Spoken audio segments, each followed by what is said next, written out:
마태복음 20장 1절에서 16절 말씀 교독하겠습니다. 천국은 마치 품꾼을 얻어 포도원에 보내려고 이른 아침에 나간 집주인과 같으니,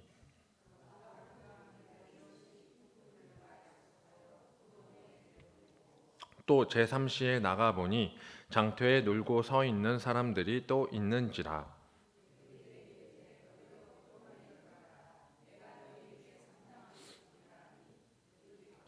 제6시와 제9시에 또 나가 그와 같이 하고,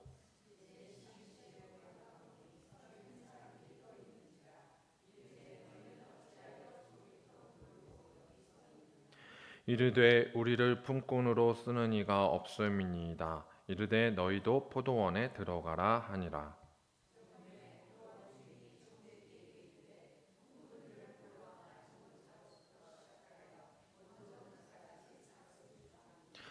제11시에 온 자들이 와서 한 데나리온씩을 받거늘,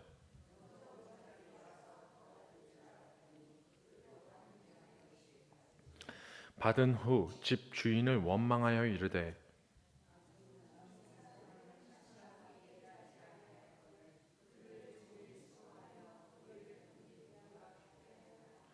주인이 그 중에 한 사람에게 대답하여 이르되, 친구여, 내가 내게 잘못한 것이 없노라. 내가 나와 한 데나리온의 약속을 하지 아니하였느냐.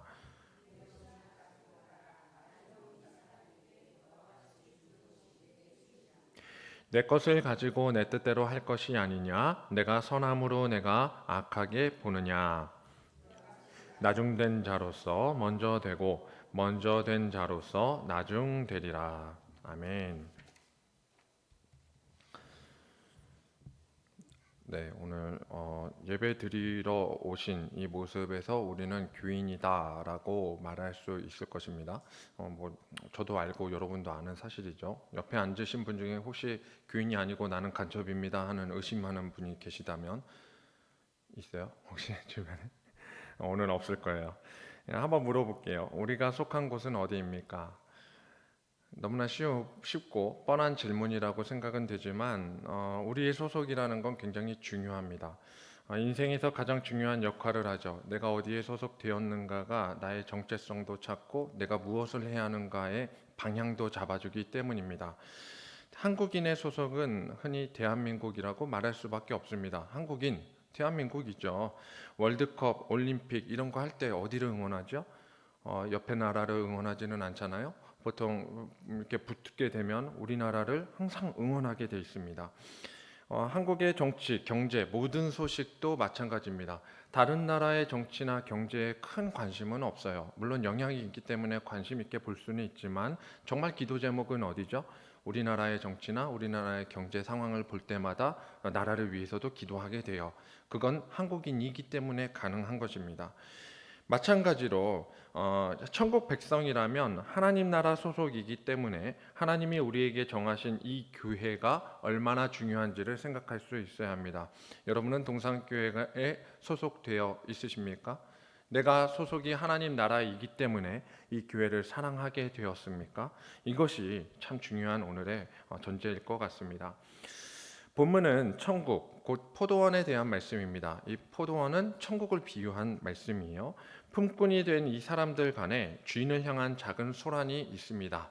이 품꾼들이 조금 원망하는 사건이 일어났어요. 그런데 이 불평은 솔직히 할 만한 불평입니다. 오늘 내용을 보면 쉽게 알 수 있죠. 주인의 행동이 이 불평의 원망의 근원이 되었어요. 왜냐하면 차별을 하지 않았던 것은 뭐 그럴 수 있다 하지만 차 등은 줘야지 않나 그런 생각은 좀 줘요. 누군가는 일을 많이 했고 누군가는 적게 했는데 많이 하나 적게 하나 똑같이 받는다면 문제가 있을 것 같아요. 이 말씀이 주는 예수님의 비유, 왜 이렇게 말씀하셨는지에 대한 이 천국을 향한 이 말씀을 좀 새기면서 우리가 가진 이 소속에 대한 어떤 자세로 나가야 할까 좀 살펴보기를 원합니다. 천국을 포도원에 비유했습니다.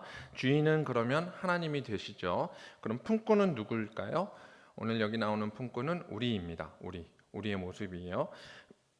그렇다면 품꾼이 가져야 할 올바른 자세가 무엇인가? 오늘 이 사건을 통해서 두 가지로 좀 정리해 보겠습니다. 품꾼이 가져야 할 자세. 자, 첫 번째, 열심히 일해야 합니다. 첫 번째, 가장 먼저 해야 할 건 열심히 일해야 한다라는 거죠. 포도원에서 할 일이 무엇입니까? 포도원에서 할 일은 자라게 할 때만 해도 별로 할 일이 없습니다. 정확히 말하면 저는 포도원에서 일을 해보지는 않아서 포도가 어떻게 자라는지까지는 잘 몰라요. 근데 포도가 자라는데 내가 특별히 할 일은 많이 없어요. 그거는 압니다. 농부가 물론 논 모내고 뭐 하고 이렇게 농번기 시절에 바쁜 거 맞고 잡초도 뽑아줘야 되고 이런 거 맞아요. 일 많이 하는데 문제는 이 벼가 자라는 것은 벼가 하지. 내가 잘 자라라 잘 자라라 해서 갑자기 벼가 쌀이 두 배로 자라고 세 배로 자라고 이러지는 않아요. 포도도 마찬가지죠. 품종에 따라 결정은 되지만 땅의 지력에 따라서 많이 그리고 영양에 따라서 그 해의 날씨에 따라서 결정은 되지만 영향은 받지만 그것을 내가 결정할 수 있는 것은 아무것도 없습니다. 그러니까 사실 자라는 동안 크게 할 일은 많이 없어요. 할 일은 언제 많냐면 다 자랐을 때 수확 시기 때 정말 바쁘죠. 수확 시기 때 포도 따는 작업이 보통이 아니죠. 포도 잘 따야 되고 그리고 잘 감싸야 됩니다. 이때 작업이 많죠. 다시 말해서 포도원은 할 일이 적은 곳이 아니라 사실은 많은 곳이라는 얘기를 하는 거예요. 포도 자체는 포도원에 하나님이 다 하신다라고 말하지만 하지만 하나님이 사람을 써야 되는 이유는 할 일은 너무나도 많아요. 우리가 할 일이 많아요. 그렇기 때문에 하나님께서는 이 비유를 두십니다. 주인은 그래서 아침 일찍부터 품꾼과 계약을 하려고 합니다. 1데나리온이라는 정당한 보수를 약속하는 거죠. 그리고 이 보수는 상당히 정당합니다. 보통 1데나리온은 하루치 품삯이라고 말하지만 실제로 12시간을 일해서 많은 사람들이 이 데나리온을 충분히 받지 못하는 경제적 구조는 이스라엘도 갖고 있고 우리도 갖고 있습니다. 웬만한 노동 아니고서는 이 금액이 우리도 일당으로 쉽게 주지는 않아요. 알바로 얘기해도 최저시급은 11,000원 정도로 계산을 할 텐데 뭐 10,000원, 11,000원 해봐야 하루에 12시간 일해서 13만 원, 14만 원씩 안 주거든요. 많은 사람들이 일당은 10만 원으로 잡고 뭐 그렇게 주거나 8시간만 일을 시켜서 실제로는 10만 원 아래로 많이 주고 한 주에는 또 40시간 이상 일을 안 시켜요. 고용계약상 40시간 이상 일을 시킬 경우는 추가 수당이라는 거를 지급해야 하니까 이 법적인 여러 가지 문제로 인해서 고용주는 고용인에게 정당한 월급을 지급하지 않는 방법들을 연구합니다. 이게 세상이죠. 오늘 여기 나오는 이 정당한 계약이라는 건 진짜 정당한 거예요. 하나님께서는 좋은 주인이에요. 그래서 나에게 약속한 것을 반드시 주겠다라고 약속한 것입니다. 그런데 일손이 부족합니다. 데리고는 왔는데 일손이 부족해요. 그래서 또 나가서 사람을 구하는 거예요. 제3시, 제6시, 9시 총 11시까지 무려 4차례에 걸쳐서 계속 나가서 데려왔다는 얘기 하는 거예요. 반복해서. 실제로 11시라는 말은 오늘날로는 오후 5시에 해당합니다. 1시간 남은 거예요. 일을 딱 1시간 더 하는 거예요. 하루 일과가 12시라고 이스라엘 시간으로는 제12시고 우리는 저녁 6시가 됩니다. 이때 일과가 마감되기 때문에 일가는 1시간만 일하는 사람들도 구해왔다는 얘기죠. 그럼 일을 제일 많이 한 사람은 아침 6시에 일과 시작할 때 일한 사람이겠죠. 새벽 시장 나가서 일자리를 계약하고 한 사람들이 12시간 일을 했고 그 다음에 3시, 6시, 9시 갈 때마다 9시간이라고 6시간이라고 3시간이라고 그리고 마지막에 구한 품꾼은 1시간만 일하는 거예요. 점점 순차적으로 일의 시간은 줄은 거죠. 그런데 나중에 받을 때 보니까 1시간을 일하나 12시간을 일하나 모두 1데나리온이에요. 당연하지만 원망할 수밖에 없는 구조죠. 주인에게 따지는 모습은 당연한 것 같아요. 근데 이 불평과 원망하는 모습은 사실 우리 생각에 옳은 겁니다. 그리고 우리에게 불공평한 일처럼 보여지는 거예요. 하나님의 공평과 우리의 공평은 좀 다른 방식이에요. 우리 식대로 보자면 불만이지만 바꾸어서 늦게 들어온 사람 입장에서는 또 다른 방식으로 생각할 수밖에 없어요. 늦게 들어온 사람에게는 이게 뭐죠? 은혜죠. 생각을 다시 해야 돼요. 자, 먼저 볼게요. 주인이 모집한 사람들의 한계가 뭘까요? 2절입니다. 2절. 그가 하루 한 데나리온씩 품꾼들과 약속하고 하여 포도원에 들여보내고 이절에 뽑은 사람은 분명 품꾼다운 모습인지도 몰라요. 근데 그 후에 3시, 6시, 9시, 11시에 모집한 사람들의 모습을 보면 주님이 일을 더 잘할 만한 사람을 구하러 나갔느냐라는 질문을 하게 돼요. 진짜 프로를 구하려고 간 걸까요? 새벽 시장에 사람들 데려다가 정당한 계약을 하고 일을 시켰더니 이 사람들이 일을 잘 못해서 일 더 잘하는 사람이 필요하겠는데 하고 나가서 데려온 거냐 이겁니다. 아니라는 거죠. 지금 그 얘기 하려고 하는 거예요. 삼시에 나가보니까 놀고 서 있는 사람들이 있어요. 그러니까 또 데리고 온 거예요. 제6시, 제9시에 나가보니까 또 그와 같이 한다는 말은 놀고 있는 사람들이 있는 거예요. 일하려는 사람이 아니라 놀고 있는 사람, 일을 하지 못하는 사람들 데리고 왔어요. 그러니까 장터에서 놀고 한량이 따로 없는 사람들, 그러니까 백수 같은 사람들 데리고 얘기한 거예요. 주님이 이를 더 잘 맡길 프로를 구하기 위해서 이 땅에 오신 거라면 착각입니다. 세상 끝에서 우리를 구하려 오셨다? 아니에요. 놀고 먹는 사람들, 아니, 놀고 한량처럼 있는 일하지 못하는 사람들 데리고 온 겁니다. 수시로 모집합니다. 때와 장소를 가리지 않고 모집했단 얘기죠. 포도원에 아직도 일할 곳이 남았네? 주인의 생각이에요. 데리고 와 보니까 아직도 넓고 일할 부분이 있네? 계속 데려오는 거예요. 또 불러야지, 또 불러야지. 이게 주인 생각이라는 거죠. 7절입니다. 이르되 우리를 품꾼으로 쓰는 이가 없음이니이다. 그들이 왜 놀고 있느냐라고 질문을 했을 때 그들의 대답은 이거예요. 자기들이 게을러서만의 문제가 아니라는 거죠. 일하지 못하는 않는 게 아니고 우리를 품꾼으로 쓰는 이가 아무도 없어서예요. 그들을 제 역할을 시켜주고 일을 시킬 수 있는 소속감을 줄 수 있는 데가 이 세상에는 없다는 것입니다. 정처 없는 곳, 우리는 그렇게 살고 있는 거죠. 일꾼이 일을 안 한 것이 아니라 못한 것입니다. 왜요? 그들은 제대로 된 주인을 만나지 못했기 때문이죠. 자기를 일을 잘 시켜줄 수 있는 주인을 만나야 하는데 좀 더 정확히 그들은 아직도 주님을 만나지 못해서요. 주님을 만나야 해결이 되는데 만나지 못해서요. 참된 일터로 이끄시는 자신의 소속, 곧 그들의 정체성을 깨닫지 못한 것입니다. 왜 일을 못했습니까? 결국 그들은 진짜 소속을 찾지 못해서요.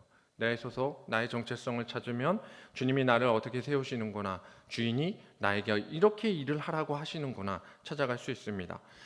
사랑하는 성도 여러분, 지금 내가 이 자리에서 남들보다 일찍 예배드리게 된 것이 혹시 원망스럽지는 않습니까? 이른 양 찾아 헤매는 주인을 볼 때마다 남은 99마리의 양의 모습으로 있다면 한 마리를 즐거이 찾아오는 모습을 볼 때 그 주인이 배가 아프지 않아요? 그 한 마리가 밉지 않겠습니까? 혹시 그런 생각으로 우리는 신앙생활하고 있는 거 아니에요? 내가 일찍 교회를 품고 여기에 소속되어서 일하는 모습이 마치 12절에 나온 나중 온 이 사람들이 1시간밖에 일하지 아니하였거늘 12절이에요. 그들은 종일 수고하며 더위를 견딘 우리와 같아서 종일 더위를 견디고 수고를 했기 때문에 나는 일을 많이 했는데 나는 더 열심히 일을 했는데 땀 한 방울 흘리지 않고 그저 교회에 와서 11시 예배를 드린다, 일부 예배를 드린다, 딱 예배만 딱 드리고 먹고 싶은 거 딱 있으면 먹고 가는 딱 그 예배 드리는, 어떻게 보면 그렇게 부족한 사람들의 모습을 보면 내 일이 많아서 불평이고 원망이고 차라리 이럴 줄 알았으면 교회 사역 열심히 하지 않을 건데, 차라리 좀 늦게 신앙 가지면 좋았을 건데, 이렇게 하나님 백성 안 하는 모습으로 나중에 할 걸 안타까워하는 게 그게 공평한 것입니까? 그게 우리가 생각하는 공평이라는 거죠. 오히려 내 인생에 제대로 된 소속, 정체성을 몰라서 방황하다가 늦게 와서 일하는 것보다 내가 제대로 제 시간에 나아갔는데 하나님이 나를 잘 찾아주셔서 내가 12시간 마무리 온전히 할 수 있는 이 품꾼이 된 게 더 공평한 거 아닙니까? 내가 일찍 소속을 찾는 것이 더 은혜 아닙니까? 만일 우리가 이것을 불공평하다고 원망하다가는 우리보다 더 열심히 일하지 못해서 순교당한 여러 선교사님들이 있어요. 그리고 성경에 나오는 수많은 인물들이 있어요. 그들 앞에서 우리는 공평하게 그들보다 일을 못한 우리는 입을 다물고 있어야 할지도 모릅니다. 모세 앞에 누가 하나님 앞에 순종을 이야기하겠사오며 사도 요한 앞에 어떤 목회자가 주님 앞에 주님의 길을 예비한다고 자신할 수 있겠어요? 아무도 그게 공평이라고 한다면, 일을 더 하는 게 공평이라고 생각한다면, 더 차지해야 한다고 생각하면 우리는 천국에서 아무것도 받을 수 없는 사람들에 불과할지 모른다는 것이죠. 구원받은 거 그들 앞에서 사실은 다 반납해야 할지도 몰라요. 너는 1시간짜리잖아. 너는 3시간짜리잖아. 나 12시간 일한 사람인데. 그들의 원망과 불평이 맞다면, 공평하다면, 그러면 우리는 사실 우리가 아침에 온 자들이 아니라는 걸 깨달아야 됩니다. 우리는 아침부터 일한 적이 없는 사람들이에요. 우리도 너무나 늦게 하나님을 만난 사람들이거든요. 주님은 막무가내 인생으로 살 수밖에 없었고, 장터에 나가봐야 온전한 주인을 만나지 못하는 우리들을 그분의 참된 일터로 이끌어 주셔서 우리가 수확하는 열매를 통해서 일하는 자나 주인이 모두 참 기쁨을 누리게 하실 수 있는 참 주님이십니다. 여러분의 소속은 과연 어디입니까? 없어질 세상입니까? 아니면 반드시 완성될 하나님의 나라입니까? 내가 속한 것으로 감사드리며 열심히 주어진 일을 보람되게 행하는 성도 되시기를 축복합니다. 첫 번째입니다.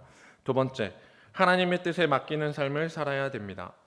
하나님 뜻에 맡기는 삶. 첫 번째나 두 번째나 어려운 건 아니죠. 열심히 일해야 한다. 하나님 뜻에 맡겨야 한다.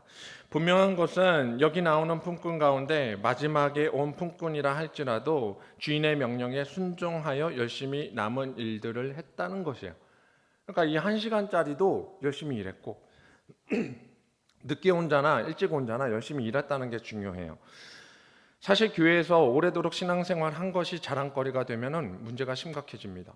그건 자랑거리가 아니에요. 늦까지 신앙인들도 얼마나 많습니까? 늦게 교회 와서 소속된 사람들도 많아요.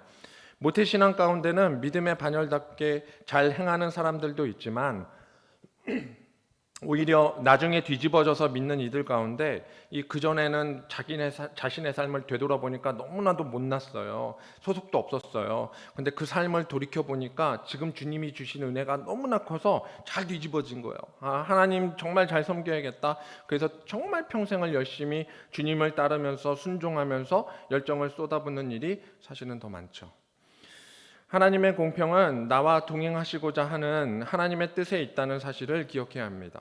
하나님은 내가 일을 잘했냐 못했냐가 아니라 최선을 다했느냐, 그러니까 열심히 했냐를 보는 거죠. 그게 하나님의 공평이죠. 13절에서 15절입니다. 주인이 그 중에 한 사람에게 대답하여 이르되 친구여 내가 내게 잘못한 것이 없노라. 내가 나와 한 데나리온의 약속을 하지 아니하였느냐. 네 것이나 가지고 가라. 나중 온 이 사람에게 너와 같이 주는 것이 내 뜻이니라. 내 것을 가지고 내 뜻대로 할 것이 아니냐. 내가 선함으로 네가 악하게 보느냐. 하나님께서는 자신과 함께하는 사람, 자신이 불렀을 때 응답하는 사람들과 함께하는 것을 더 중요하게 여겨요. 일 잘하는 사람 찾는 것보다 더 좋아하세요. 능력이 있고 힘이 있고 그런 사람 하나하나 찾는 게 문제가 아니고 내가 불렀을 때 알겠습니다. 주인이 되어주세요 하고 와서 순종하는 사람을 더 좋아한다는 거예요. 그래서 그들과 같이 좋은 것을 좋게 주고 싶은 게 하나님의 뜻이에요. 좋은 것은 나눠야죠. 근데 그 좋은 것을 받을 수 있는 자격은 말씀의 순종뿐이었어요. 그냥 와서 일한 거예요. 오라고 하니까 오라 했는데 영접한 거예요. 그리고 주님의 일꾼으로 살겠습니다 고백한 것뿐이에요. 그랬더니 하나님께서 나눠주는 거예요. 여기에 천국의 중요한 원리가 숨어져 있습니다. 그것은 내 노력의 대가가 먼저가 아니라 품꾼으로 부르셔서 이 소속이 되어 있는 자체가 중요하다라는 것입니다. 일은 이미 오전에 시작할 때 이미 계획이 되어 있어요. 그러니까 하나님은요, 이 주인은 이 일할 원래 계획들이 다 있는 거예요. 이 포도원은 언제 수확할 거고 어떻게 수확할 거고 이게 다 주님은 다 알고 계신 거죠. 주님의 큰 틀에서 원래 사장이 그러잖아요. 계획이 있잖아요. 어디까지 하고 목표는 어디고 이런 거 하듯이 하나님께서는 다 이 품꾼을 사용하는 데 있어서 계획이 다 있는 거죠. 그러면 일은 이미 계획이 되어 있는데 그 후에 오는 사람들은 솔직히 어떤 사람들일까요? 있으나 마나한 사람들이란 말이에요. 사실은 없어도 일하시는 데는 문제가 없어요. 이미 계획이 다 되어 있으니까. 근데 하나님 나라 일은 우리가 끼고 안 끼고의 문제가 아니라 우리 하나쯤 없어도 교회는 돌아갈 수 있어요. 하나님의 사역은 당연히 가요. 그러나 하나님의 뜻은 그러실 수 있음에도 불구하고 계획이 다 있음에도 불구하고 너 왜 놀고 먹어? 너도 와. 너도 나랑 같이 일하자라고 말씀하시는 거예요. 11시에 와서 11시 그러니까 오후 5시에 와서 1시간 동안 무슨 일 할까요? 1시간 동안 여러분은 무슨 일 할까요? 만약 사무직으로 뽑히면 서류 정리하다 끝날 거 아닌가요? 포동원 품꾼으로 얘기하면 막판 1시간 뭐 할까요? 따다 놓은 거 옮기는 게 전부 아닐까요? 아니면 잘 쌓아놓는 게 전부 아닐까? 딱히 뭐 수확한 포도 숫자가 몇 개인지 몇 박스 나왔어 이 정도 세고 있지 않을까? 오늘은 얼마나 개수하고 다 끝날 것 같은 실제 노동 이렇게 막 하루 종일 땀 흘리면서 하는 건 아닐 것 같아요. 오히려 그 시간이니까. 그러니 그게 아침부터 수고한 사람에 비해 뭐 대단한 일이겠어요. 이것이 전적인 하나님의 의지라는 거죠. 하나님의 뜻은 여기 있어요. 공의로우신 하나님의 공평은 부족한 우리들이라 할지라도 하나님 나라에 소속시키고 싶어 하시는 거예요. 그래서 그 나라에 채워서 비록 사실은 그렇게까지 일꾼답지는 못할 수 있어요. 그렇게까지 쓸만한 모습은 아닐 수도 있어요. 그러나 순종하고 감사함으로 그분의 나라에 소속되어서 함께 걷자라고 말하는 거예요. 하나님은 그 순종의 태도를 누구보다도 귀하게 보시는 분이세요. 혹시 1,000명을 운영할 수 있는 기업이 좋은 기계를 도입한다면 좋은 기계를 도입해서 1,000명을 고용할 수 있는 기업이 500명으로 일을 할 수 있게 되었어요. 좋은 기계, 최신 기계를 도입해서. 그러면 그런 기업들이 1,000명을 감축 안 하는 게 옳을까요? 하는 게 옳을까요? 이미 답은 정해진 거잖아요. 감축하는 게 이윤이 남아요. 왜요? 이윤이 있기 때문에. 기업은 이윤을 추구할 수밖에 없어요. 그래야 그 다음에 더 좋은 제품을 생산하고 발전한단 말이에요. 그러니까 목적이 있기 때문에 반드시 임원 감축을 시도할 거예요. 이게 세상의 공평입니다. 세상은 힘이 있고 능력이 있으면 경쟁해서 이길 수 있는 방법을 찾아가는 거죠. 그러나 1,000명을 쓸 수 있는데 방황하는 실업인들이라는 것을 알기 때문에 그 기업이 자기가 손해를 보더라도 1,000명을 고용해서 운영을 계속하겠다라고 말한다면 그 기업은 이익은 감소할지라도 우리는 어떤 평가를 할까요? 비록 세상의 공평에는 기준에는 밀리고 후퇴될 수 있지만 그 기업은 인간적이라는 평가를 받겠죠. 하나님보다 더 인간은 인간답게 사랑하시는 분이 없으세요. 하나님이 포도원 품꾼의 비유가 그렇다는 거예요. 천국은 능률과 실력 중심으로 일꾼을 뽑지 않아요. 그러신 적도 없고 그러실 계획도 없는 것 같아요. 진짜 자격을 논하는 것이 아니에요. 능률과 실력 중심으로 자격을 논하는 게 아니라 할 수만 있다면 가장 좋은 주인이신 주님의 품꾼이 되어서 남부럽지 않은 소속을 주고 싶은 거예요. 내가 제일 좋은 기업이지? 하나님 나라를 유업으로 받는 기업보다 더 좋은 게 어디 있어? 이 기업에서 일하는 거. 곧 인간의 목적을 하나님 품에 제대로 이루시려는 하나님 나라 소속을 주려고 하시는 거예요. 하나님 나라 그 자체는 그렇게 형성되어 있습니다. 어느 부모가 두 아이가 있어서 그 중에 하나가 공부를 잘해요. 그래서 사회적으로 성공도 했고 모습이 좋아요. 잘 나가고 있어요. 근데 다른 하나는 놀기도 놀지만 일자리도 못 구해요. 공부도 안 했어요. 그래서 백수로 계속 살아요. 그거 좋아하는 두 부모가 있어요. 두 아이 중에 하나는 잘하니까 나머지 하나 못해도 되지. 이렇게 생각하는 부모는 없잖아요. 없단 말이에요. 어려서부터 잘 믿어서 효도하는 자녀만 귀하고 젊은 시절에 그렇게 속썩이는 자식은 꼴도 보기 싫은 게 부모 마음인가요? 그런 적 없어요. 좀 늦더라도 돌더라도 후회하면서 내가 젊은 시절에 왜 그런 잘못을 했지? 하면서 돌아와서 잘 되는 길, 바른 길로 걸을 수만 있다면 그것도 좋은 아이라고 생각할 거 아니에요. 너무 잘 됐다고 생각할 거 아니에요. 결국 두 아이가 다 잘 되기를 바라는 부모의 마음, 이게 바로 포도원 주인이 품꾼을 뽑는 마음이라는 거예요. 아침에 뽑고 싶어요. 다 뽑고 싶죠. 근데 어찌 사람들이 아침에 나와요. 늦게 나오네, 늦잠 자네, 딴짓하다가 돌아오네, 세상 연락하고 살다가 막판에 오네. 별 사람 다 많단 말이에요. 그런데 주인은 그렇게 생각하는 거예요. 내가 너의 아버지인데 돌아오기를 원하는데. 잘 되는 성도라면 마찬가지죠. 우리는 축복해야 돼요. 근데 잘 안 되는 성도가 반드시 하나님의 뜻에 맞추어 감사함으로 나아갈 때 최선을 다할 수 있는 교회. 주님 주신 이 1데나리온의 품삯을 11시에 오든 아침에 오든 모두 평안을 누리는, 모두 받는 그 회복되는 교회가 우리 동산교회가 되기를 간구합니다. 물고기 뱃속에 3일간 갇혔다가 살아난 이 요나라는 선지자가 있어요. 저는 요나를 굉장히 좋아합니다. 좋아해서 할 일 없으면 한 번씩 봐요. 반성할 때 많이 봐요. 요나 보면 저 같기도 해서. 그는 하나님이 니느웨에 가서 회개하라는 명령을 듣기 싫어서 회개하라고 이렇게 명령을 했어요. 근데 그 니느웨에 가는 게 너무 싫어가지고 도망가다가 물고기 뱃속에 당한 그런 사건을 당한 사람이죠. 이 요나의 마음이 사실 오늘 일찍 나와서 일한 품꾼의 마음과 비슷할 거예요. 거의 비슷해요. 니느웨는 이스라엘 백성이 보기에 구원받으면 정말 배가 아픈 민족이에요. 구원 안 받았으면 좋겠거든요. 아수르는 그냥 멸망했으면 좋겠어요. 자기들을 박해하고 핍박하는 안 좋은 민족이란 말이에요. 거기에다 니느웨는 전진기지, 수도, 제2의 수도에 해당하는 그런 지역이니까 안 했으면 좋겠어요. 거기 사람도 많은데 거기 가서 전도하라니 얼마나 싫겠어요.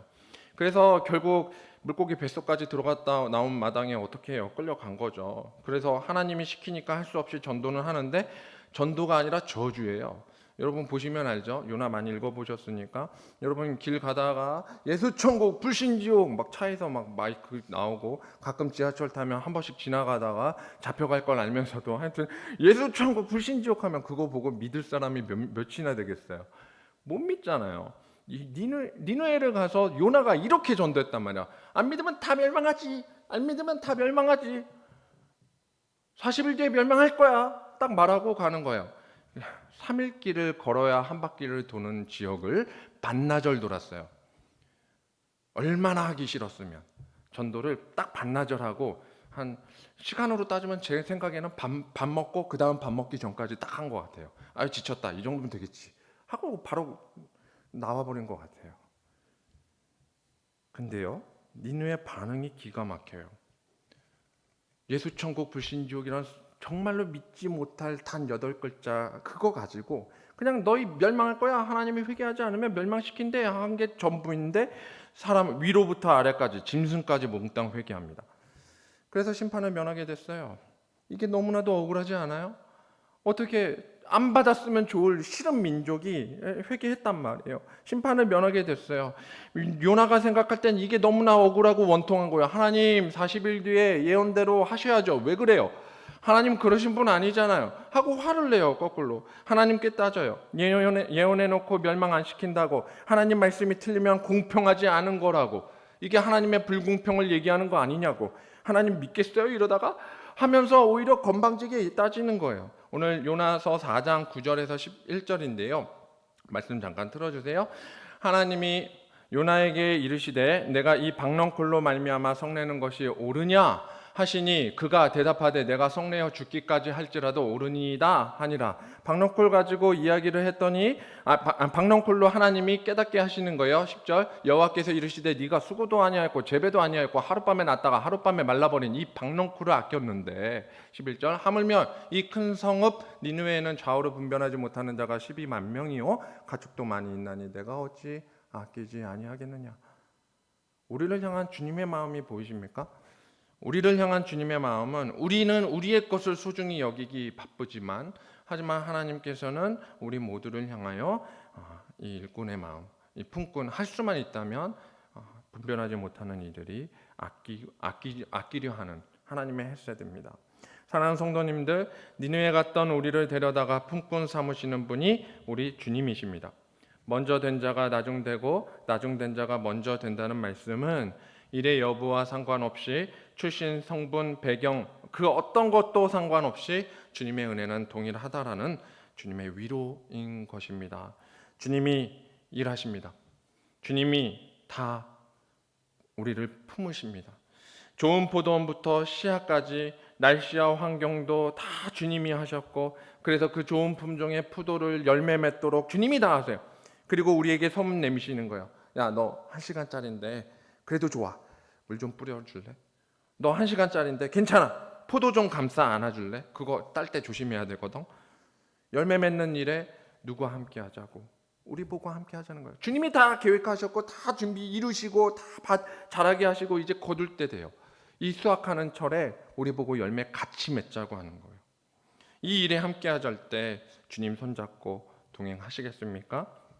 우리 인생, 우리 가정, 일터, 환경, 이 주님 일하심으로 세워져 가고 이 성령의 열매가 거두어지는 이 놀라운 은혜가 임하기를 축복합니다.